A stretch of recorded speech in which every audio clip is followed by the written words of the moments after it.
कि आप सब लोग सहकार्य के साथ माननीय राष्ट्रीय अध्यक्ष जी का आह्वान करिए, क्या है हम सबका मार्गदर्शन करें। बोलिए भारत माता की, भारत माता की, भारत माता की, वंदे वंदे भारतीय जनता पार्टी।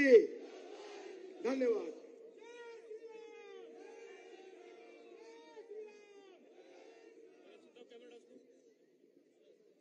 आज के इस विशाल जनसभा में मंच पर उपस्थित हमारे भारतीय जनता पार्टी के जिला के अध्यक्ष श्री अजय सिंह जी,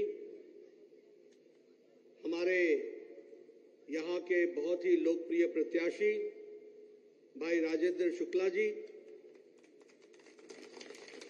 हमारे सांसद श्री जनार्दन मिश्र जी,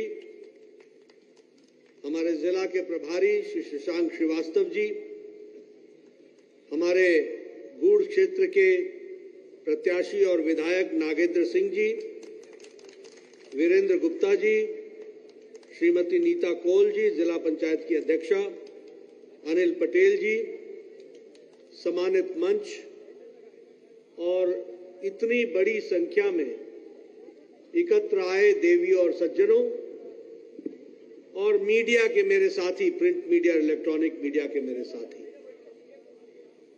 सबसे पहले तो आप सबसे मैं क्षमा मांगता हूं कि मैं समय से देर से आया।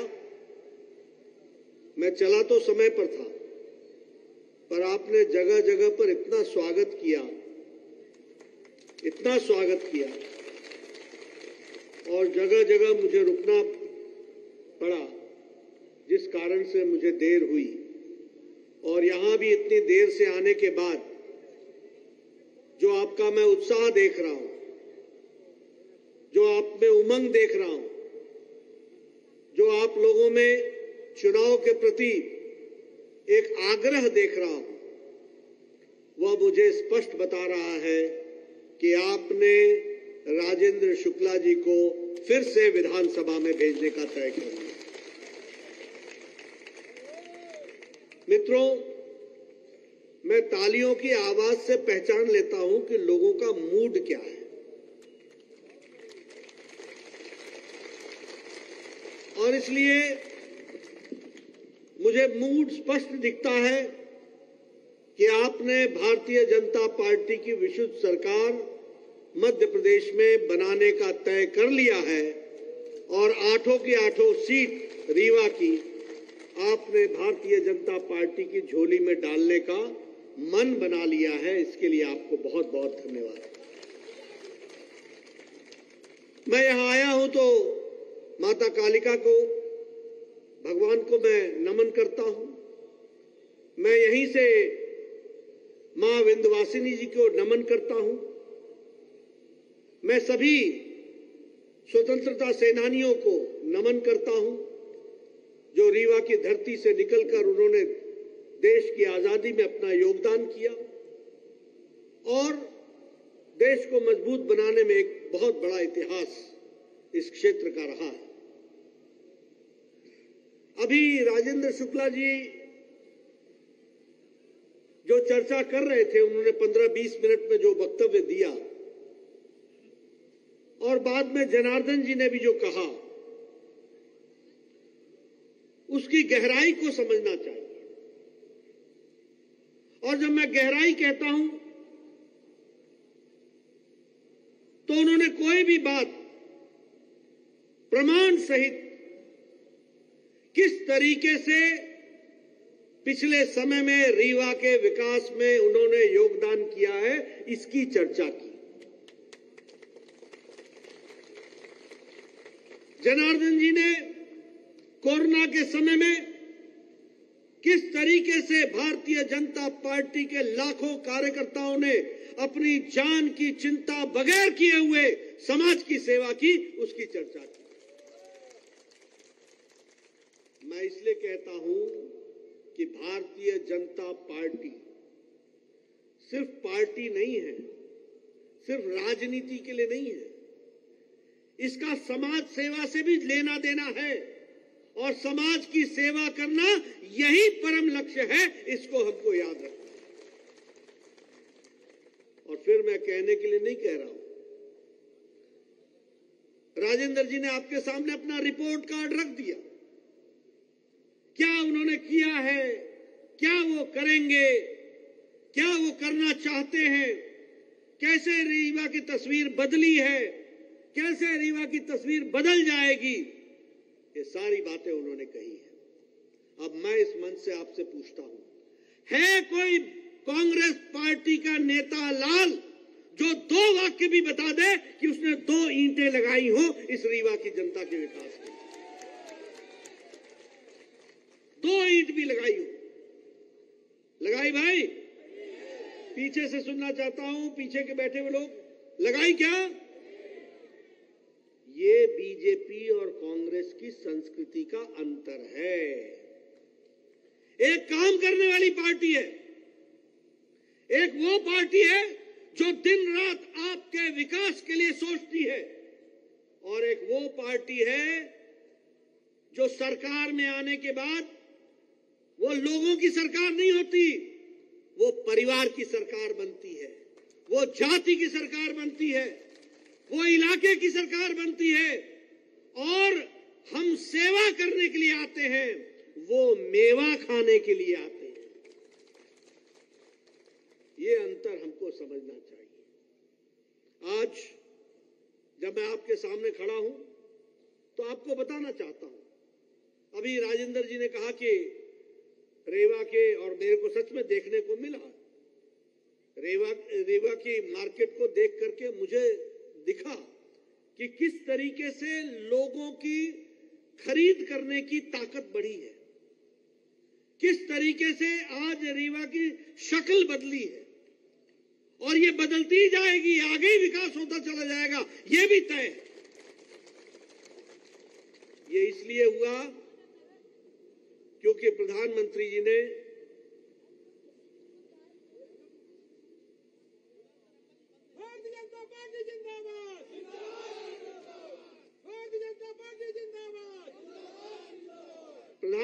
ने गांव, गरीब, वंचित, पीड़ित, शोषित, दलित, युवा, किसान, महिला, इनका सशक्तिकरण किया, इनको ताकत प्रदान की, और इनको ताकत प्रदान करने से भारत मजबूत हुआ, और भारत मजबूत होता है तो दुनिया में हम आगे बढ़ते हैं। इसको भी हमको समझ लेना चाहिए।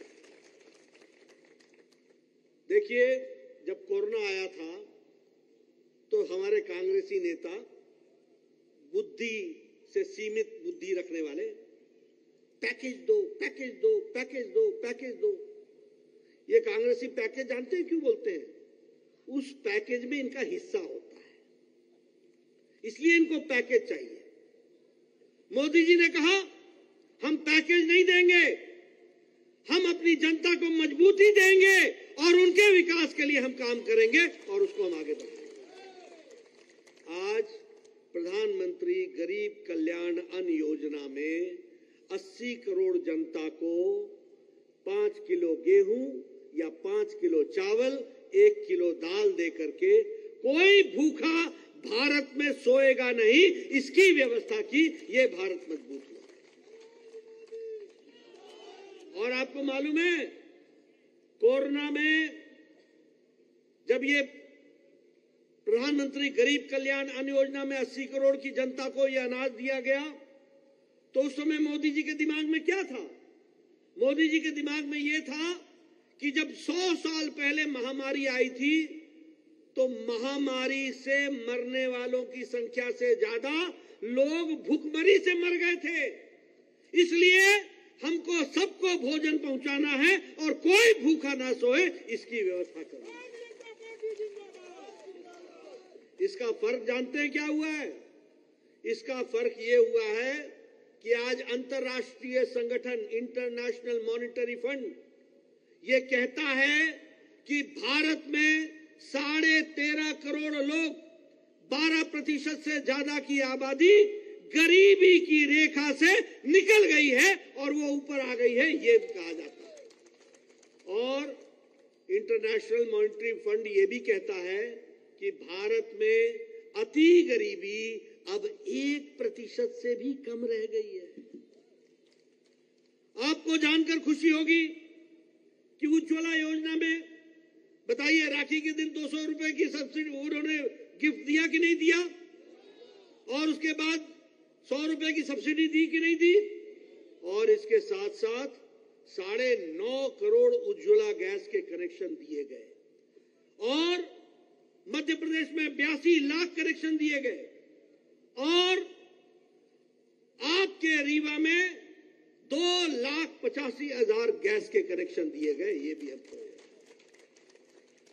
जल जीवन मिशन में 9 करोड़ लोगों को घर में पानी पहुंचाने का काम पकड़ा है, 9 करोड़। और जल जीवन मिशन में यह भी तय हुआ है कि 9 करोड़ को जहां हम पानी देंगे, घर घर नल का पहुंचाएंगे, वहीं आपके यहां 1.5 लाख लोगों के घर में पानी का कनेक्शन पहुंचा दिया गया है। यह भी हमको याद रखना है। अगर प्रधानमंत्री किसान सम्मान निधि की बात करें तो 12 करोड़ किसानों को हर चौथे महीने 2-2 हजार रुपए मिलता है कि नहीं मिलता है? मिलता है कि नहीं मिलता है? और उसमें से 84 लाख किसान मध्य प्रदेश के हैं और 2,60,000 किसान रीवा जिले से हैं। यह भी हमको समझ लेना होगा। आयुष्मान भारत जिसकी चर्चा अभी राजेंद्र जी कर रहे थे, ये भी लंबे समय से विधायक हैं, नागेंद्र जी भी लंबे समय से विधायक हैं, जनार्दन जी सांसद हैं।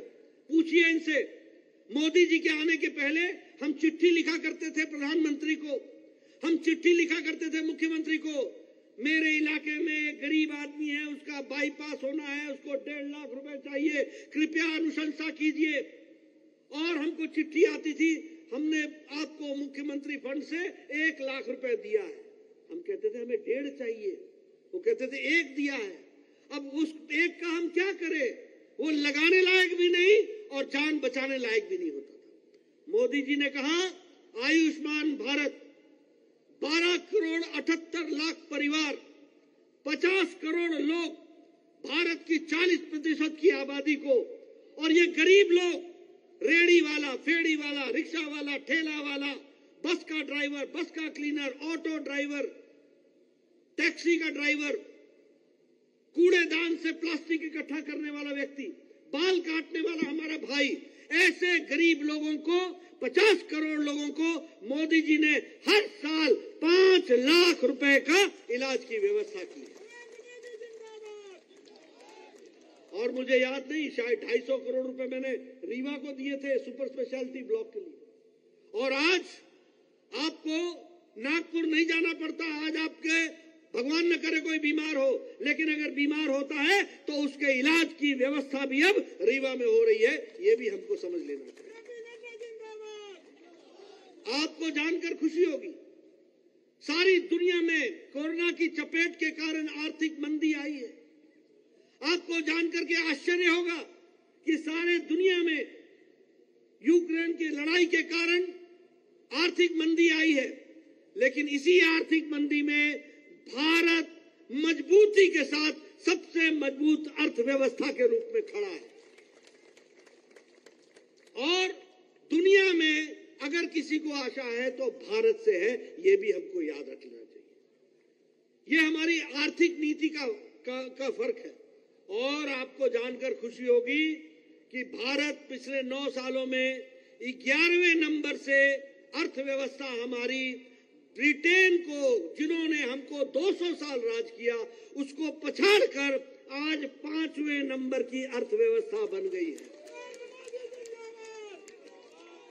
और आप 17 तारीख को राजेंद्र जी को जिताएंगे, नागेंद्र जी को जिताएंगे और हमारी सरकार बनाएंगे और 2024 में मोदी जी को फिर लाएंगे और हमारी अर्थव्यवस्था 2028 में 3रे नंबर की अर्थव्यवस्था हो जाएगी। ये हमको याद। उसी तरीके से अगर हम देखें, इंफ्रास्ट्रक्चर में 10 लाख करोड़ रुपए खर्च हुए। इस साल अकेले 1 लाख करोड़ रुपए खर्च हो रहे हैं। अगर 1 लाख रुपए करोड़ रुपए खर्च होते हैं तो बताइए इससे रोजगार मिलता है कि नहीं मिलता है? लोगों को रोजगार मिलता है कि नहीं मिलता है? और यही कारण है आज अभी इन्होंने चर्चा की आपके सामने। अभी आप बताइए, प्रधानमंत्री जी ने कहा था कि नहीं कहा था 10 लाख सरकारी नौकरी देंगे, और 6 लाख सरकारी नौकरी दे दिया कि नहीं? रोजगार मेला में दे दिया कि नहीं दे दिया? तो ये आज बदलती तस्वीर है।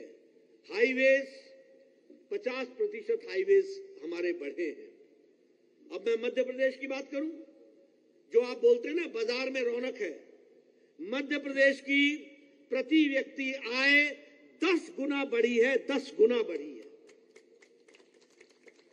ये किसानों की आर्थिक परचेजिंग कैपेसिटी बढ़ी है। उसी तरीके से मध्य प्रदेश का बजट 13 गुना बढ़ा है। उसी तरीके से हेल्थ का बजट, स्वास्थ्य का बजट 26 गुना बढ़ा है। हमारे आदिवासी भाइयों का जो बजट है वो 57 गुना बढ़ा है। और हमारे चावल की खेती यानी चावल की उपज हमारे यहाँ आज मध्य प्रदेश में 4 गुनी बढ़ गई है, ये भी याद रखिए। और गेहूं की उपज 2.5 गुना बढ़ गई है। ये विकास की नई कहानी है। अब बताइए, मैं सारी विकास की कहानी आपके सामने रख रहा हूं कि नहीं रख रहा हूं? विकास की बात कर रहा हूं कि नहीं कर रहा हूं? इसको हमको समझना पड़ेगा। आपको जानकर खुशी होगी कि प्रधानमंत्री मोदी जी के नेतृत्व में अगले 3 साल के अंदर नए नए रेलवे स्टेशन बन रहे हैं, और 34 नए रेलवे स्टेशन यानी पुराने रेलवे स्टेशन को तोड़ के वर्ल्ड क्लास रेलवे स्टेशन बनेगा। अब एयरपोर्ट और रेलवे स्टेशन में आपको अंतर नहीं दिखेगा, ऐसा रेलवे स्टेशन बनेगा। और मुझे खुशी है आपको बताते हुए कि रीवा में भी 40 करोड़ सैंक्शन हुआ है सिर्फ रीवा के रेलवे स्टेशन को बिल्कुल नया बना देने के लिए। एजेंसी तय हो गई है, 2 साल के अंदर बन जाएगा। आप बताइए, आपने सोचा था कि कभी रीवा में एयरपोर्ट होगा? आज 300 करोड़ रुपए का अब एयरपोर्ट भी रीवा में बन रहा है। डायरेक्ट कनेक्शन आपको मिलेगा, टूरिस्ट आएगा, विकास होगा। इसको भी आप समझ लीजिए। जिस बाण सागर की डैम की आप बात कर रहे थे, आज मुझे बताया गया कि उससे 3 लाख हेक्टेयर की सिंचाई हो रही है। 3 लाख एकड़, और 1.5 साल के अंदर ये 6 लाख एकड़ हो जाएगा, और अगले 1.5 साल में ये 9 लाख एकड़ हो जाएगा। ये भी आप समझिए। बताइए, रीवा बदलेगा कि नहीं बदलेगा? एयरपोर्ट आने से यहां विकास होगा कि नहीं होगा? रेलवे स्टेशन अच्छा बनने से टूरिस्ट आएंगे कि नहीं आएंगे? बाजार में रौनक आएगी कि नहीं आएगी? विकास होगा कि नहीं होगा? ये आज बदलती तस्वीर है। मैं आपके सामने, अगर आपको ये अपने विंध्या एक्सप्रेस वे की बात करूं, जिसमें सिंगरौली तक सड़क जा रही है, अब इसमें रीवा भी आता है, आपका भी विकास होगा। उसी तरीके से नर्मदा के प्रगति पथ का हर जगह हाईवेज के बनने का काम चल रहा है। इसको भी हमको समझना चाहिए। इतना ही नहीं, पिछड़ा आयोग, हमारे सामान्य वर्ग के कल्याण आयोग, हमारे विश्वकर्मा कल्याण आयोग, इस तरीके से भी समाज के सभी वर्गों को जोड़ने का काम हुआ है। मैं यहाँ आपसे एक बात बताना चाहता हूँ। मैंने तो आपको विकास की यात्रा बता दी, लेकिन आपसे पूछता हूँ, एक तरफ हमारी विकास यात्रा है, दूसरी तरफ कांग्रेस की माध्यम से आपकी विनाश यात्रा की तैयारी हुई थी कि नहीं हुई थी? घोटाले हुए थे कि नहीं हुए थे? कोयला घोटाला हुआ था कि नहीं हुआ था? आप बताइए, ऑगस्टा वेस्टलैंड का घोटाला हुआ था कि नहीं हुआ था? 2G घोटाला हुआ था कि नहीं हुआ था? कॉमनवेल्थ गेम्स का घोटाला हुआ था कि नहीं हुआ था?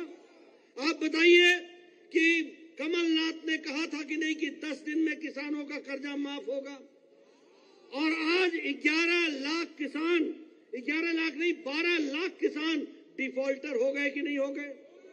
आप बताइए, इरिगेशन कॉम्प्लेक्स का घोटाला हुआ कि नहीं हुआ? कितने का हुआ? 4100 करोड़ रुपए का। आप बताइए, ये वेयर हाउस की खरीदी में घोटाला हुआ था कि नहीं हुआ था? आप बताइए, कमलनाथ के OSD officer on special duty के घर से करोड़ों रुपए निकले थे कि नहीं निकले थे? अब बताओ, काजल की कोठरी में रहोगे तो काली लागेगा कि नहीं लगेगा? बताइए, अगर officer on special duty to Kamalnath के घरों में करोड़ों रुपए पड़े हैं तो क्या घोटाला होता होगा? सिंचाई परियोजना घोटाला हुआ कि नहीं हुआ? कृषि खरीद में यंत्र घोटाला हुआ कि नहीं हुआ? छात्रवृत्ति घोटाला हुआ कि नहीं हुआ? छात्रों के स्कॉलरशिप से घोटाला हुआ कि नहीं हुआ? तो एक तरफ घोटालों की सरकार और एक तरफ विकास की सरकार। आप बताइए, कमल खिलेगा कि नहीं खिलेगा? पीछे से बताइए, खिलेगा कि नहीं खिलेगा? ये आपके हितों की रक्षा करने के लिए आवश्यक है और इसलिए आपसे मैं निवेदन करने आया हूं।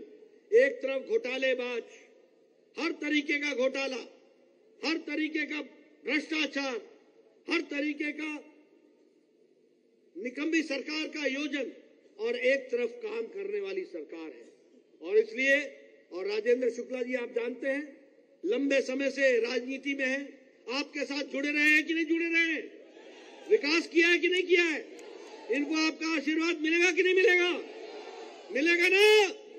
कमल खिलेगा ना? रीवा का विकास होगा ना? बहुत बहुत धन्यवाद। आप इनको आशीर्वाद दीजिए, कमल खिलाइए, रीवा को नई ताकत दीजिए। बहुत बहुत धन्यवाद।